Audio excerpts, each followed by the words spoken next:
Mahalaleel. Mahalaleel.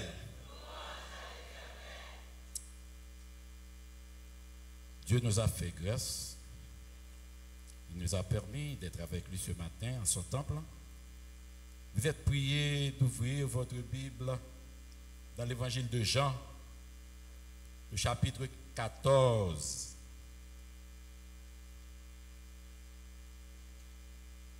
Nous lisons pour vous les versets 1er jusqu'au verset 10. Jean 14, verset 1er. Nous arrêtons au verset 10. Que votre cœur ne se trouble point. Croyez en Dieu et croyez en moi. Il y a plusieurs demeures dans la maison de mon Père. Si cela n'était pas, je vous l'aurais dit. Je vais vous préparer une place. Et lorsque je m'en serai allé et que je vous aurai préparé cette place, je reviendrai et je vous prendrai avec moi, afin que là où je suis, vous y soyez aussi. Vous savez où je vais et vous savez le chemin. Thomas lui dit, Seigneur, nous ne savons où tu vas. Comment pouvons-nous en savoir le chemin? Jésus lui dit, je suis le chemin, la vérité et la vie. Nul ne vient au Père que par moi. Si vous me connaissiez, vous connaîtriez aussi mon Père. Et dès maintenant, vous le connaissez, vous l'avez vu. Philippe lui dit, Seigneur, montre-nous le Père et cela nous suffit. Jésus lui dit, il y a si longtemps que je suis avec vous et tu ne m'as pas connu, Philippe. Celui qui a vu le Père, celui qui m'a vu a vu le Père. Comment dis-tu, montre-nous le Père? Ne crois-tu pas que je suis dans le Père et que le Père est en moi? Les paroles que je vous dis, je ne les dis pas de moi-même. Et le Père qui demeure en moi, c'est lui qui fait les œuvres. Mahalaleel. Mahalaleel. Ce matin, le souhait que je voudrais formuler est tiré du psaume 115, verset 15. Soyez bénis par l'Éternel qui a fait les cieux et la terre. Et je redis encore, soyez bénis par l'Éternel qui a fait les cieux et la terre. Nous venons de faire une lecture. Le verset que nous allons retenir pour notre message de ce matin, c'est le verset 8. Là où Philippe dit au Seigneur, montre-nous le Père. Cela nous suffit. À travers ce passage de Jean 14, nous avons remarqué que le Seigneur est sur le point de terminer son ministère terrestre. Et il voulait faire un passage, un compte-rendu du travail qu'il avait effectué pendant plus de 2 années. Et nous avons vu qu'à travers, si nous sommes arrivés au verset 22, nous avons vu que 3 disciples ont réagi.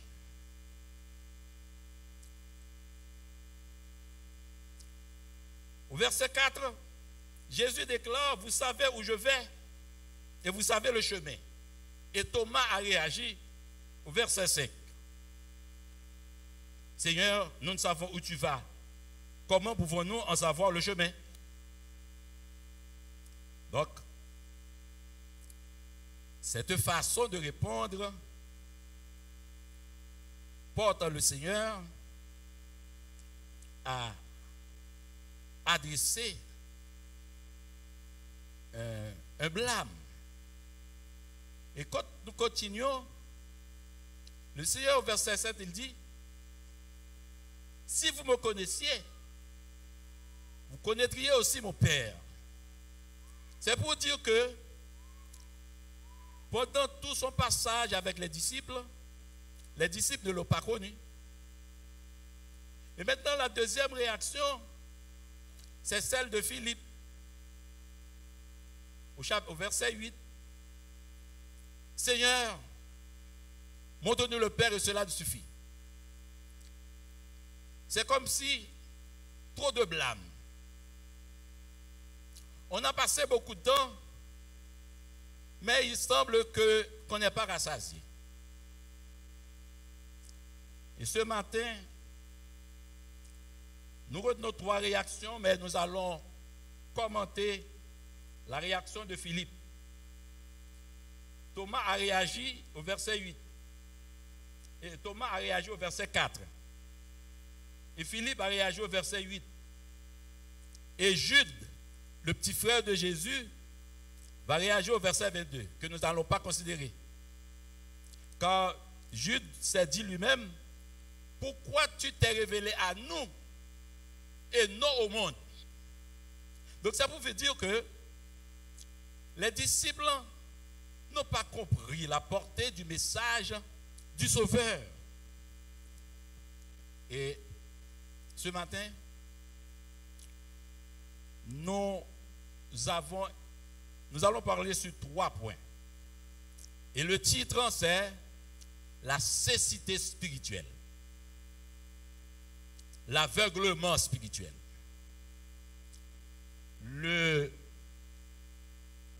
La première partie, c'est le profil du croyant non affermi. La deuxième partie, c'est l'impact des influences. Impact négatif, bien entendu. Et petit c, c'est la mission de Jésus. La vraie mission de Jésus sur la terre. Nous nous sommes rendus compte qu'il est malheureux que le Seigneur, après avoir vécu avec ses disciples, et puis le moment est arrivé, les disciples ne sont pas parvenus à une maturité au point qu'il leur adressa des reproches.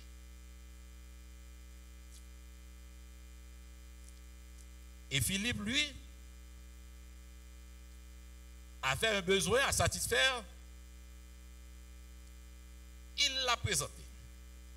Mais il est bien, il est nécessaire de parler un petit peu de Philippe. Dans la Bible, il est question de 4 Philippe. Mais nous allons parler de Philippe, lui, un homme de grande culture. On a rapporté que c'était un judéo-helléniste de race juive et de formation grecque. Un homme lettré. Un homme qui a reçu la formation, la culture d'Aristote et de Platon, de Socrate, etc. C'était un homme bien formé au point de vue académique. Mais pourtant, il est arrivé à ne pas pouvoir saisir toute la sagesse que le Seigneur avait développée. vous vous rappelez bien que Philippe était de Bethsaïda. Bethsaïda, c'est cette ville comme Matthieu 11. Le Seigneur lui avait reproché cette ville, une ville qui avait bénéficié beaucoup de miracles. Et malgré cela, les gens ne s'étaient pas convertis au Seigneur. Et le Seigneur s'était plaint contre cette conduite. Mais ça n'a pas empêché à ce que 3 disciples proviennent de Bethsaïda. Nous parlons de Philippe, nous parlons de Simon et nous parlons d'André. Christ avait lancé cette exhortation quand il disait: malheur à toi, Chorazin, Bethsaïda, toi qui as entendu les paroles, qui as vu les miracles. Et si ces miracles qui ont été accomplis chez vous ont été accomplis à Tyr et à Sidon, eh bien ces peuples de cette communauté se seraient convertis au Seigneur. Mais malheureusement. Mais cependant, Philippe, quand Jésus l'a rencontré dans l'évangile de Jean, le chapitre 1er, versets 41 à 43, Jésus n'a dit qu'un seul mot. Il a vu Philippe, il a dit: suis-moi. Et volontiers, il a suivi Jésus. Et cette réponse, cette attitude de Jésus, cette attitude de Philippe, confirme cette parole que nous verrons dans l'évangile de Jean, le chapitre 6. Tous ceux que mon Père a choisis viendront à moi. Donc il n'a pas hésité pour répondre à la demande, au geste de Jésus. Et Philippe a eu le privilège de participer au premier contingent de disciples. Donc, c'est un disciple de première heure. Mais cela n'empêche pour autant à ce qu'il demande à Jésus une question que plusieurs d'autres voulaient poser. Mais lui, il a bravé pour demander à Jésus de nous faire voir le Père. Et une fois que Philippe a rencontré Jésus, Philippe a fait un travail d'évangélisation. Vous tous connaissez cette histoire. Il s'est rendu rapidement auprès de Nathanaël. Et il a dit à Nathanaël: nous avons trouvé le Messie, celui dont Moïse et les prophètes ont parlé. Et là, il a évoqué Deutéronome 18, verset 18. Et quand Moïse, à la veille de sa mort, il a dit: Dieu suscitera un prophète, vous l'écouterez. Et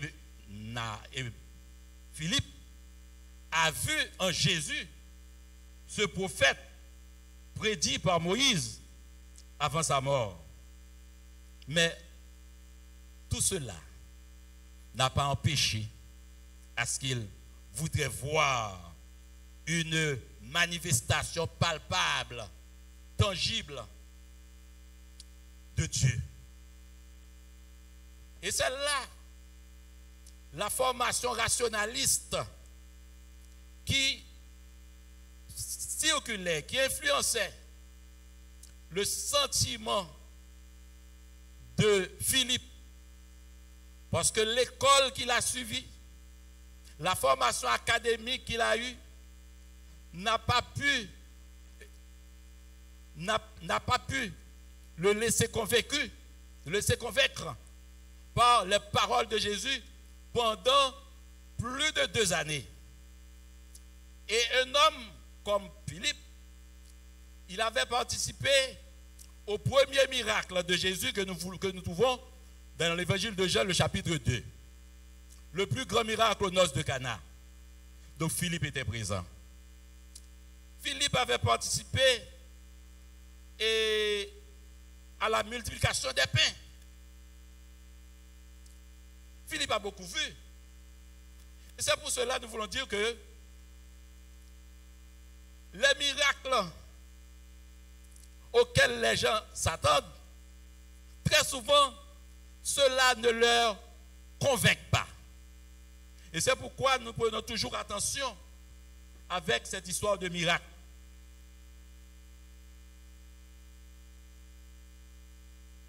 La multiplication que nous avons vue de Matthieu 14, verset 18, où Jésus avait partagé à plus de 5000 hommes, sans compter les femmes et les enfants, les statistiques ont évalué ça à plus de 20 000. Et ces hommes ont mangé. Et après avoir mangé, Jésus leur avait encouragé à prendre la barque pour traverser de l'autre côté de la mer. Et lui-même, il monta vers le désert pour aller prier. Et là encore, vous connaissez cette histoire, que Jésus les a rencontrés sur la mer, une mer agitée par les flots, et que Jésus marcha vers eux à une distance de près de 5 à 6 kilomètres. Et au point qu'ils étaient étonnés. Quand nous arrivons au verset 26 jusqu'au verset 33, ceux qui étaient dans la barque étaient effrayés et se mirent à adorer Dieu. Comment adorer quelqu'un et alors que vous ne croyez pas en celui-ci comme Dieu? C'est cette erreur qui arrive à la plupart des croyants. Ils prient Dieu, mais ils n'ont pas confiance en Dieu. Ils prient Dieu pour des miracles.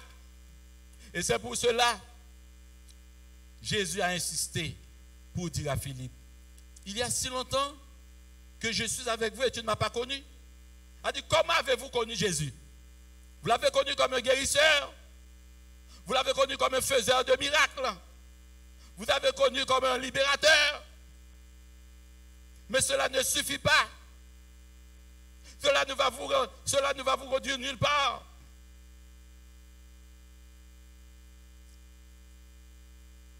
Dans l'évangile de Marc, quand la barque semblait être envahie par les flots, des flots tumultueux, il s'était accouru auprès du maître en lui disant, cela ne t'inquiète pas, est-ce que nous périssons?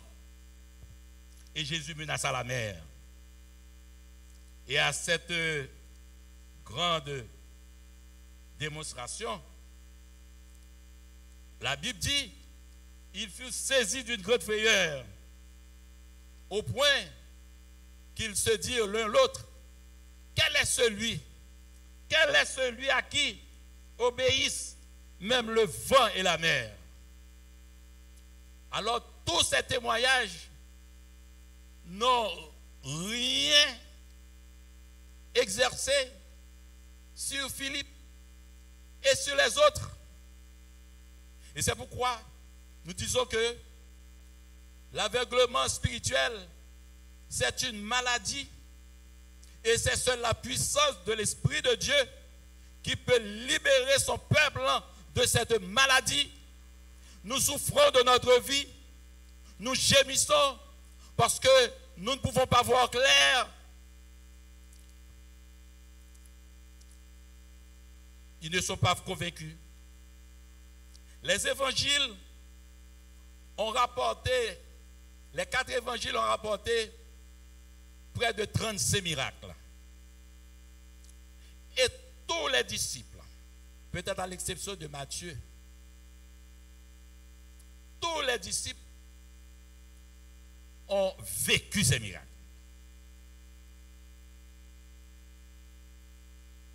Mais cela n'a pas changé leur comportement. Et quand nous, l'évangile de Marc a rapporté ceci,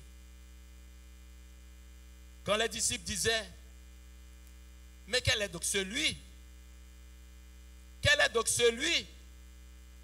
à qui obéissent même le vent et la mer?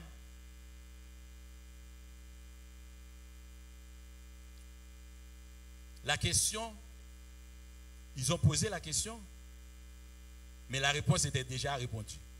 La réponse était déjà conclue. Si quelqu'un n'a pas reçu la puissance d'en haut, il devait réaliser que de tels faits ne sauraient être rendus possibles. Adorer Jésus et dire que tu es le Christ, c'est déjà une confession de foi. Mais une confession de foi qui se fait seulement sur les lèvres. Vous savez que ce n'est pas une bénédiction quand Dieu eut à dire, ce peuple m'honore des lèvres. Et c'est une précaution à prendre de ne pas essayer de louer Dieu avec les lèvres et ne pas expérimenter la puissance de Dieu, la présence de Dieu. Et c'est pour cette raison que nous voyons dans le psaume 119, le psaume 119, verset 130, quand il déclare, la révélation de tes paroles est claire. Et quand nous parlons de révélation, nous ne parlons pas de rêve. Nous parlons de ce que Dieu parle à son peuple, ce que Dieu parle à son serviteur. C'est le témoignage que le Seigneur met dans le cœur de son serviteur. Parce que très souvent nous lisons la Bible, mais il est de ces choses qui restent toujours voilées à nos yeux. Et c'est pour cette raison que nous disons que, et le verset continue, puis il dit, la révélation de tes paroles est claire, elle donne de l'intelligence aux humbles. Elle donne de l'intelligence aux humbles. Pourquoi il a mentionné ce mot humble? C'est parce que très souvent, on se laisse dans le confort de son savoir. Très souvent, on se fie à ce qu'on avait appris dans les universités, à ce qu'on avait appris dans les grandes écoles. Et vous savez que l'homme est très intéressé à son savoir. Et c'est pour cela que nous parlons toujours de l'homme naturel. L'homme naturel. Nous passons à l'impact des influences. C'est avec admiration que le Seigneur a répondu à Philippe. Le Seigneur ne se voyait pas insulté. En tant qu'enseignant, en tant que grand formateur, car il a enseigné beaucoup de choses à ses disciples. Quand il a réalisé que ce que les disciples devaient réaliser au point de vue de capacité spirituelle, il ne s'est pas monté fâché. C'est la raison pour laquelle il a dit, je m'en vais et je vous enverrai un autre consolateur. Parce qu'il a réalisé que le temps qu'il a passé avec ses disciples, le temps ne suffit pas. Et l'homme, à chaque courant, l'homme se laisse influencer. L'homme est un être influençable. Et c'est la raison pour laquelle on est obligé de prier sans cesse. On prie sans cesse pour tenir une relation étroite entre Dieu et nous, parce que il y a plusieurs aspects, il y a plusieurs situations qui peuvent poser des variations dans notre vie. Et les variations ne contribuent pas à notre épanouissement spirituel. Il y a si longtemps que je suis avec vous. tu ne m'as pas connu. La reproche est dure.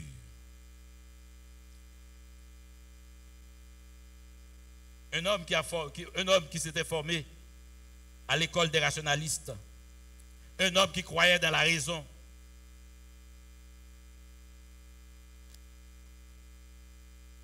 un homme qui s'attendait à ce que toute expérience doit être vérifiée et démontrée.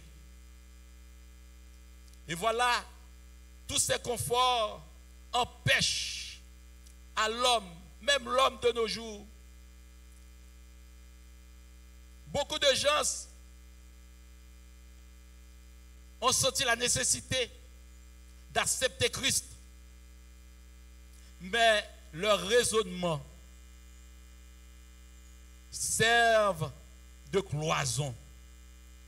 Or, Dieu dit, pour Dieu, c'est si tu crois, tu verras. Mais ce n'est pas voir pour croire. En Dieu, c'est croyez et vous verrez. Mais la raison vous dit de voir avant de croire. Et autant de fois que l'on est limité par cette théorie, on prendra du temps pour accepter Christ. Et c'est ce que nous appelons des impacts négatifs. Et c'est pour cette raison que nous disons que il faut que toute connaissance soit assujettie sous l'autorité du Saint-Esprit. Parce que sans quoi, les expériences, les acquis que le Seigneur nous réserve, ils nous seront très difficiles de les atteindre parce que nous sommes fermés dans notre raisonnement intellectuel. L'homme naturel se perd dans toute une amalgame de théories. Des théories qui ne nous conduisent pas à l'édification.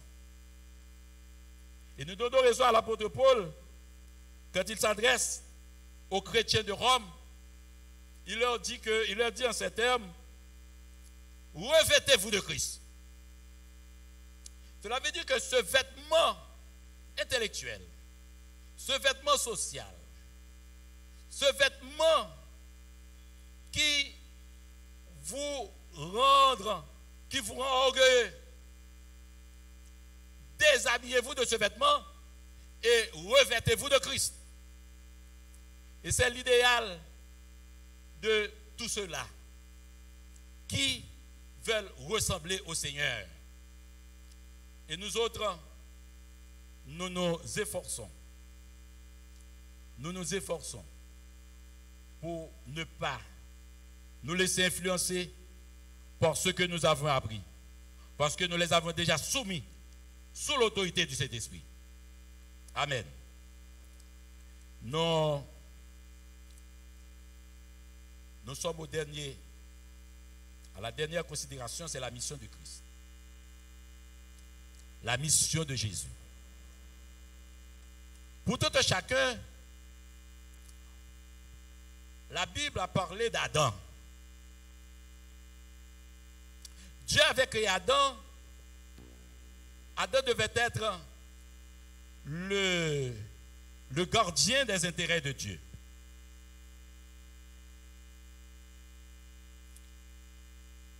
Mais dans sa faiblesse, il s'est laissé attirer par le diable. Il a été séduit. Il a péché. Le péché sépare l'homme de Dieu. C'est ce qu'on appelle les conséquences de la désobéissance. Et le Seigneur est venu avec la mission de réconcilier l'homme avec Dieu. Et si nous sommes ce matin-là, si nous avons l'espérance de la vie éternelle, si nous avons l'espérance de la gloire, c'est grâce à Jésus qui nous a réconciliés au Père. Il nous a réconciliés avec Dieu par son sang, par le sacrifice de la croix. Et de par ce sacrifice, nous avons reçu l'adoption. En un mot, Adam a connu une défaite parce qu'il n'a pas rempli la responsabilité que Dieu lui avait assumée. Et maintenant, le Seigneur Jésus est venu. Il est venu pour que l'homme soit réconcilié avec Dieu. Mais l'homme a trouvé on a trouvé plusieurs handicaps. Il est venu pardonner le péché, ou bien nos péchés. Et il y a quelque chose qui avait toujours insulté les scribes et les pharisiens. Nous pouvons voir ça dans l'évangile de Matthieu, le chapitre 9. À chaque fois que Jésus, verset 2, à chaque fois que Jésus pardonne un péché, les scribes et les pharisiens se sont toujours montrés révoltés. Au point que Jésus eut à dire, de l'histoire du paralytique, là où l'on avait descendu le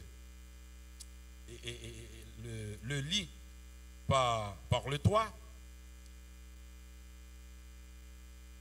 Jésus a dit au paralytique, tes péchés te sont pardonnés. Et puisque ces scribes-là, ces pharisiens, ces grands docteurs de la loi, ils étaient insultés. Au point que Jésus eut à dire, ce que je fais, c'est pour vous démontrer que le Fils de l'homme a le pouvoir de pardonner les péchés. Or, ces savants bibliques savaient bien que la seule personne qui soit capable de pardonner les péchés, c'est Dieu. Donc c'était une façon pour montrer à ces hommes, à ces rebelles, que cet homme-là, ce Messie-là, cet homme que vous voyez devant vous, c'est Dieu. Et quand nous voyons dans l'évangile de Jean, le chapitre 6, là où Jésus a exposé toute sa théorie, et ce que les théologiens ont appelé un exposé christologique. Eh bien, Jésus a fait savoir que il est le chemin, il est la vérité, mais au verset 30, c'est même scribe, Jean 6, verset 30. À cause du temps, nous n'avons pas pu vous faire lire les passages. Quel miracle fais-tu? Quel miracle faites-vous pour que nous croyions en toi? En plusieurs occasions, les scribes voulaient faire comprendre à Jésus que s'il faisait tel miracle, ils croient. Mais Jésus n'est pas un exhibitionniste. On ne fait pas, on ne produit pas, on n'accomplit pas des miracles pour vous faire plaire. Et c'est pour cette raison ce matin, nous voulons conclure pour dire que le souhait que je voudrais adresser, c'est que vous vous débarrassez de l'homme naturel, mais par la prière. L'homme naturel formé à la manière du monde. Cet homme qui est attiré par toutes sortes de convoitises. Certains voudraient suivre Jésus, mais ils sont convoités. Ils sont convoités. La Bible parle de plusieurs sortes de convoitises. La convoitise des yeux, l'orgueil de la vie, les fausses prétentions. Et tout ce sont des choses qui viennent du monde. Et la Bible continue pour dire, le monde passe avec toutes ces convoitises. Donc il faut se méfier de ces convoitises. Il faut vous défaire de cet esprit de convoitise. Et nous savons que ces choses-là sont au mépris du salut. Et ma demande à Dieu, pour ceux-là qui nous écoutent, que ce soit nos amis d'outre-mer, que ce soit ceux-là qui sont sur le web, nos internautes, que le Saint-Esprit illumine notre intelligence et nous aider à voir clair, parce que le Seigneur a dit quelque chose. Il a prononcé une parole. C'est cette parole qui est notre point de repère. Aucun de ceux que tu m'as donnés ne sera perdu. Nous terminons avec ce même souhait que nous trouvons dans le psaume 115, du verset 15. Soyez bénis par l'Éternel qui a fait les cieux et la terre. Que Dieu vous bénisse.